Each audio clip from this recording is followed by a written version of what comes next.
ዛሬ ማሳያችሁ የስልካችሁ ጥሪ ወይም የስልካችሁ መስመር መጠለፍ አለመጠለፉን አንዳንድ ጊዜ የራሳችሁን ስልክ በየጊዜው ቼክ ማድረግ አስፈላጊ ነው። ዛሬ ማሳያችሁ ስልካችሁ ተጠልፏል አልተጠለፈም፣ በትክክል እናንተ የምታወሩት ነገር እናንተ ጋርና ሪሲቨሩ ጋር ወይም እናንተ ጋርና እናንተ ወደምትፈልጉበት ሰው ጋር የሚቀር ነው ወይስ በመሃል ወደ ሌላ ሰው ይሄዳል የሚለውን ቼክ ለማድረግ ቀጥታ ስልካችሁ ላይ መደወያ ምልክቱን ትጫኑና ትከፍታላችሁ። ከዛ በኋላ አጭር ኮድ ታስገባላችሁ */62 እንደገና ስላሽ ወይም *62 መሰላል ብላችሁ ወደ ሲም ካርዳችሁ ላይ ሲደውሉ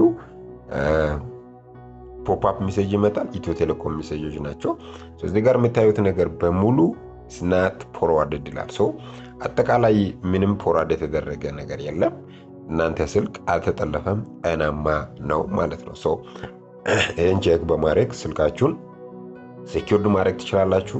እንደዚህ አይነት አጫጭር ኮንቴንቶችን የምትፈልጉ ከሆነ አጫጭር ቲፖች የምትፈልጉ ከሆነ ይህን ቻናል ፎሎ አድርጉ። ዩቱብ ቻናል ላይ ደግሞ ዲቴል እንደዚህ አይነት ነገሮችን ስለምሰራ ባዮ ላይ ባለው ሊንክ ገብታችሁ ሳብስክራይብ አድርጉ።